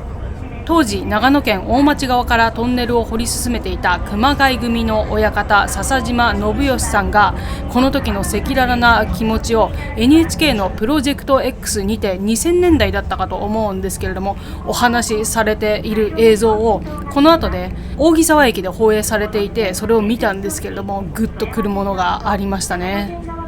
長野県側から来た電気バスとすれ違いますが、ちょうどこの地点がトンネルの貫通点、長野富山同時に掘り進めて、そこがぶち当たって貫通した地点です。この時の様子をプロジェクト X で笹島さん話されていたんですけれども、長い破砕帯の苦悩を超えて、ようやく富山側からカンカンカンとハンマーで岩を叩く音が聞こえてきた。もうすぐそこに黒部の太陽が見えるんだっていう、ちょっと私今涙ぐんじゃってるんですけれども、それを涙ながらにプロジェクト X でお話しされていて、もう一気に感情移入してしまいました。これを題材にした映画黒部の太陽、石原裕次郎さんがね主演の、映画がありますが、1968年ぐらいかな。あなたもぜひ一度黒部を体感してみてください。これは黒四建設工事で特に困難を極めた長さ80メートルの大破砕帯です。当時地下水を溜め込んだ軟弱な地層破壊帯は水温1.4度、毎秒660リットルもの地下水と大量の土砂が押し戻し、作業に苦戦を阻みました。困難を極めた工事を物語るように、今でも点検口を開けると大量の湧き水が流れ出しています。破砕帯突破に向けてはトンネル工法の牽引者の知識と経験を集結し、トンネルに水抜きの脇道を作ったり、あとは薬剤とかセメントを入れて固めながらトンネルを作ったりして、7ヶ月間にわたる苦悩の末、合計1年10ヶ月ほどで黒部の太陽を無事見ることができたと。いや、カジマのバカ力、人間の底力って本当にすごいものがあるんだなと思います。そして今前方のモニターで流れているのが乗車している電気バスの紹介です。この区間トロリーバスがね2018年までは立山側と同じように走っていたんですけれども、それ以降は今のような形になっています。 CO2 を排出しない環境に優しいバスです。この後方に巨大なバッテリーを積んでいて、こう停留所に着くと上から充電をして、その電気で走るような形になっていますね。単純温水です。その他にも大きいを通じてお楽しみいただける観光サイトが数多くあります。品などを取り揃えておりますので、ぜひお立ち寄りください。皆様お疲れ様でした。お荷物やお出回り品などお忘れ物のございませんように、今一度座席付近をお確かめの上、ゆっくりとお降りください。ということで画面の前のあなた、噛んじゃったけどお疲れ様でした。アルペンルートの最後、扇沢駅に到着です。電気バスがたくさん止まっていますね。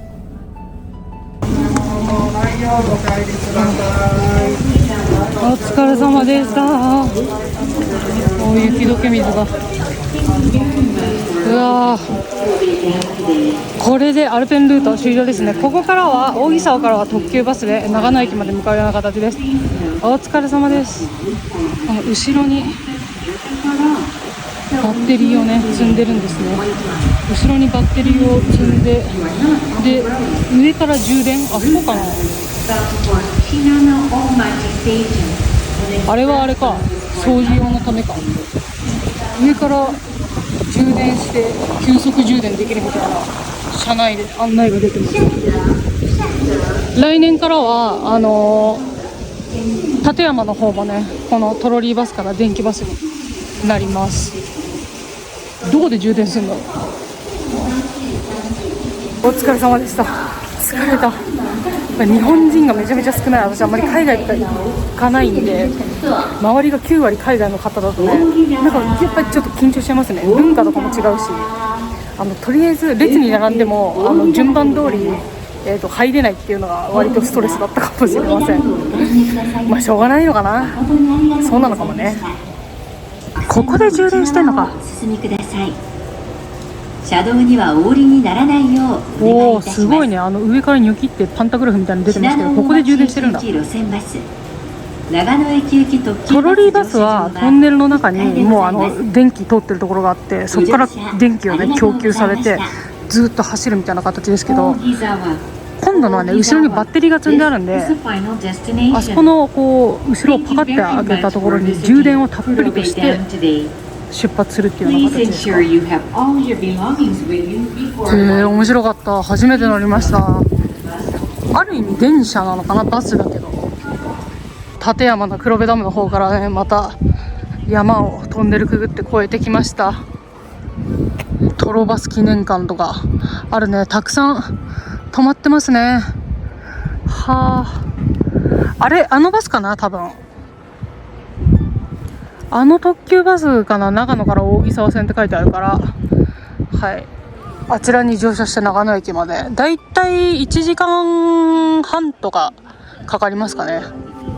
このまた山を下っていくような形で長野駅向かいたいと思います。お疲れ様でした。アルペンルート最後の売店お立ち寄りくださいだそうです。はい、寄っていきましょう。もう全然ゆっくりできなかったかな。バタバタバタっと移動してきてしまいました。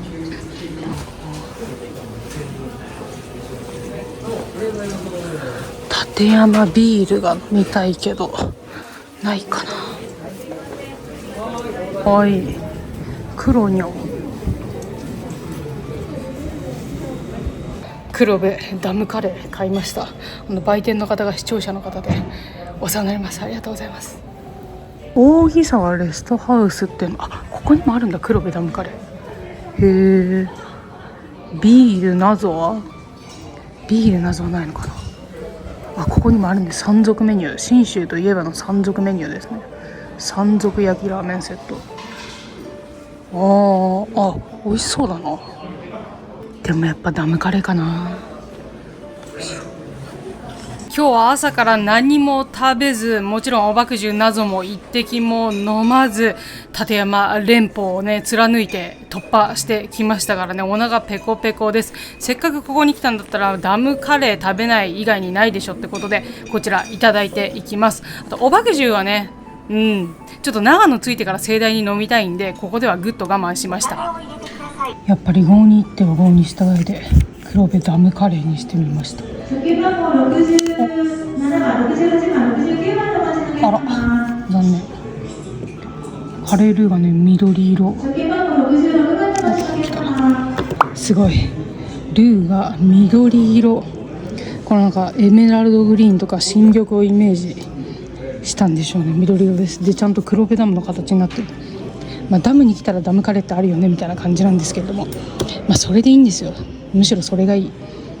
このお揚げさんはなんだかわからないけれどもいただいていきたいと思います。でおばくじゅうがね自販機のしかなかったんですよ。で 350ml が450円だったんですね。350で山岳価格、山登り価格なんで、ちょっとおビールはですね長野駅に帰ってから楽しみたいと思います。立山ビールが買えなかったのがちょっと残念ですね。扇沢のお土産物屋さんになかったんで仕方ない。ということでいただきます。まずは野菜から。一応気にしてるいろいろプロ二十歳なんで、健康診断ありますから。今年も人間ドック皆さんちゃんと毎年受けてますか？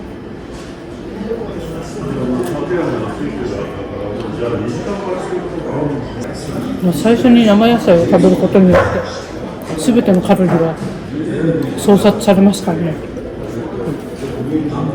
もうカロリーゼロです。ということでいただきます。ダムカレー、グリーンカレーなの色からして。ダム崩しちゃった。いただきます。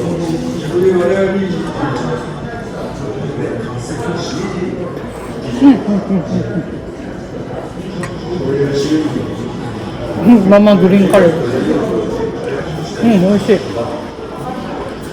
この揚げ物は何なんだろう。周りに誰もいないから恥ずかしいんだからこれやるんだけど、いただきます。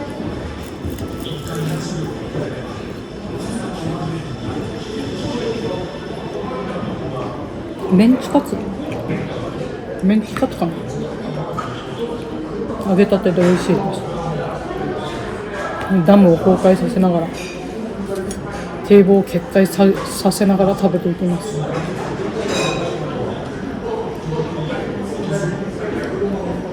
いつもさ食べながらさ話してて申し訳ないんだけどさ、しょうがないね、そういう仕事だからさ、人より噛む回数が多分多くってずっともぐもぐしてるんだけど、でも喋んなきゃいけないからもぐもぐしながらいつも喋ってます。ごめんね。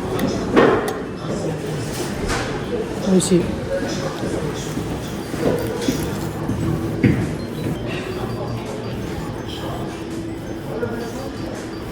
カレーってどうやって食べます？ルーとご飯の真ん中を食べてここで空いた隙間が埋まらないうちにご飯をこっちによそる。そうするとカレールーが全部ご飯に吸収されて、こう寄せながら食べるってことね。真ん中食べて空いたらグッて寄せて、真ん中食べてグッて寄せて食べるみたいな。そうするとお皿が汚くならないっていう、これも伊藤家の食卓で出てた裏技なんですけど、皆さんどうやって食べますか？大見沢でご飯食べると人が少なくていいですね。両端、大見沢と館山はご飯食べる人少ないかも。黒部と室堂が多いんだろうね。今日初めてのご飯で長かった。朝5時から動いてました。今日4時起きです。今日中に全然名古屋帰れたな。でもまあ念のため一応今日は長野駅に泊まります。明日信濃で長野まで帰ります。帰りはですね、ウェブ切符のオプションで取っておいたこれ特急バスの片道、大木沢から長野駅まで3700円、ちょっと高いですが1時間40分くらいかけて長野まで行って美味しい甘口のグリーンカレー、結構とろっとしてる。なかなか斬新なダンカレーなんじゃないですかね。こんなに緑色。大木沢トロリーバス、黒部ダム、黒部ケーブル、ロープウェイ、トロリーバスで高原バスか。ごちそうさまでした。で、信濃大町長野行きのバスですね。こっちに乗車していきたいと思います。このままバス停並んじゃってくださいって言われたんで、一気に長野まで行きましょう。疲れるなあ。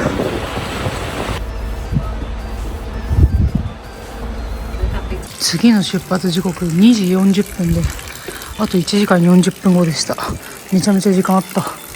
ここにも破砕帯の美味しい水です。いただいてきますか。こういうので飲むの超久しぶりっていうか、久しぶりレベルでもないの。十年ぶり。美味しい。素人の私が飲んでも美味しいと感じる。何の素人って感じだけど、記念すべき初日に来れたこと。2024年はいい年ですね。大木沢から長野駅までの特急バス、結構ね時間の間隔が空いているので、ここら辺も利用される方はチェックしていくとちょうどねいい乗り換えで乗れるんじゃないでしょうか。私ちょっとタイミングが悪くってあと2時間くらい待たなければいけなかったので、またさっきのレストハウスに戻ってきて待合室でテレビを眺めていたら、プロジェクト X の黒4回が放映されておりました。こちらが笹島信義さん、当時大町側からトンネルを掘り進めていった熊谷組の親方ですね。プロジェクト X、 この回今でも DVD とかあると思うのでね、ぜひご覧になってください。非常に感動します。あとは何年か忘れちゃったけど、紅白歌合戦で中島みゆきさんが登場した時にこの黒弁ダムでね地上の星を歌ってるんですよ。ツバメよって。今日大観貿易でも上からね高くツバメが飛んでいる風景、見ましたけれども、それとこの黒4でね殉職された方々とこう重ねてしまって、この映像を見ているだけでもね割とグッときてしまいましたね。ここに止まってるバスは全部観光ツアー客の方ですね。茨城交通、川本交通、伊勢国際観光、全部ツアー客用のバスですね。いやもう結構ここまでトントン拍子に来たのはいいんですけど、まさかの終点の大木沢駅で2時間ぐらい待たなきゃいけなくなっちゃったので、食堂の中でゆっくりしてたんですけど、2000年くらいに放送されたプロジェクト X の黒部ダム、黒4ダムっていうのかな、関西電力の電力不足のために作られた水力発電のダムなんですけど、そこを建設するまでねめちゃくちゃ難工事だったみたいですね。やっぱり噂には聞いてたけど、すごい。でもう171名ぐらいかな殉職されていて、めっちゃ大変だったんですって。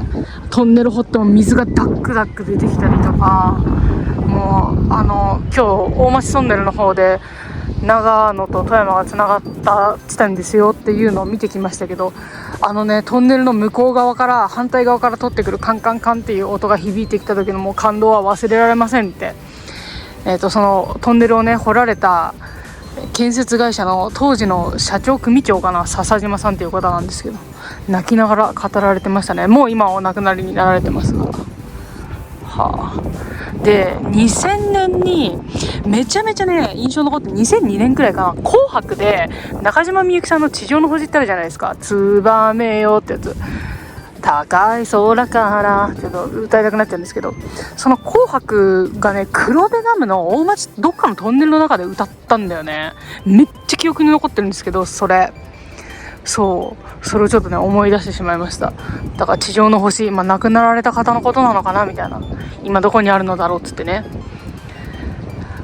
ツバメよっていう歌詞があるんですけど、今日そういえば展望台でツバメ飛んでたなーなんて思いながら、ちょっとリンクするものがありました。あと30分もしないでバスが来るんですが、席座れないってことはないだろうから、ちょっとねトロバス記念館無料で入れるので、トロリーバスの記念館ちょっと行ってみようかなと思います。多分電気バスに変わっちゃいましたけど、大町側を2018年まで走ってたトロリーバスの記録とか見れるんじゃないかな。入れない？行ってみないと分かんないけど、もしかしてやってないのかな。よいしょ。これでね一生懸命雪を掘って雪の大谷とか作るやつですよね、黒4観光。いや2ヶ月間かけて結構一生懸命雪の大谷もう危険なね中作ってくださってるんで、できれば初日はこの後に見てくださる方のことも考えて、記念に海外の人とかこう指で掘っちゃうんでしょうけど、いやそのまま綺麗に残しておいてほしいな、苦労して作った雪の壁って思いつつ眺めていましたが、これも文化の違いなんでしょうかね。特別注意することもないのかもね。はい。海外の観光客で持ってるところありますしね。ドラマ黒部の太陽、黒4建設。黒部の太陽確か石原裕次郎さんだったっけが主演なんですけど、この主演をねさっきお話しした笹島さんがモデルになってるんですよね。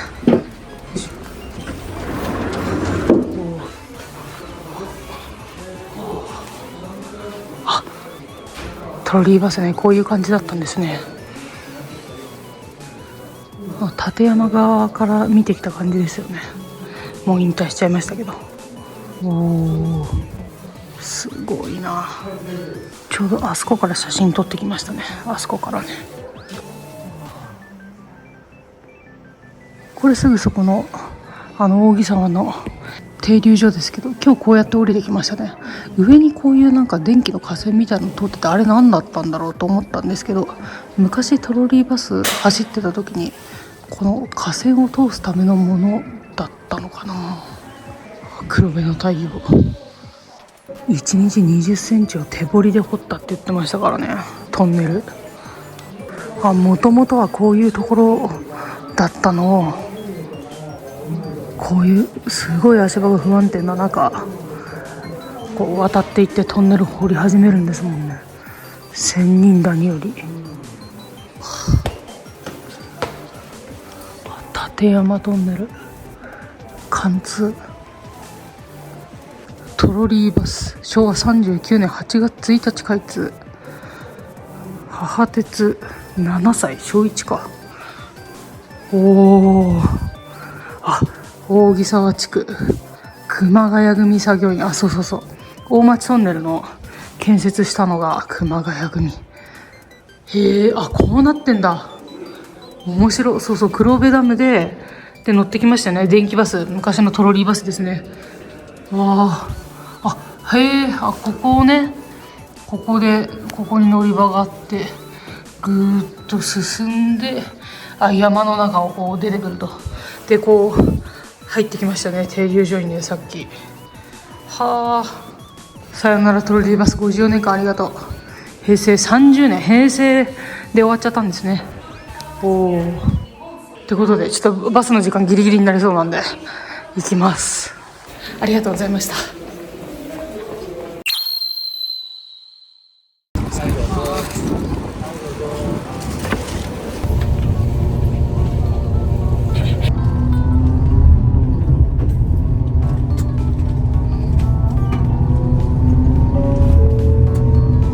ご乗車ありがとうございます。このバスは長野駅東口行きです。扇沢駅出発してからも見どころがたくさん。まず駅出発して左手、雄大な川が流れております。立山連峰からのお恵みなんて言いつつ私は爆睡していますけれども、あれだけのね豊富なお水が流れているということは、破砕帯をこう突破しようとした時もね1秒間に660リットルですから、ものすごいお水だったんだろうなと思います。少し離れて大町市街地に入ってきましたが、奥に見えてきたのは我々が通ってきた裏立山の山並み。そして到着信濃大町駅です。ここで一部乗客を降ろしてから我々は長野駅に向かいます。車窓にはまだまだ綺麗な山桜。今日は朝早くて結構うとうとしてるんですけれども、思わず見とれて目をかっぴらいて起きていました。ということで長野駅到着です。本日も最後までありがとうございました。あなたと旅できて楽しかった。ありがとうございました。着いた。お疲れ様でした。暑い。長野25度はあるな。暑い。ということで本日もはるばる富山からですね、最短距離です。富山から長野まで最短で横切る、立山黒部アルペンルート、お疲れ様でした。いや楽しかったです。ということでホテルへチェックインします。有意義なね一日になりましたね。異文化交流も間接的にできて楽しかったですありがとうございました。それではまた。加古鉄でした。次はどこへ行きましょうか。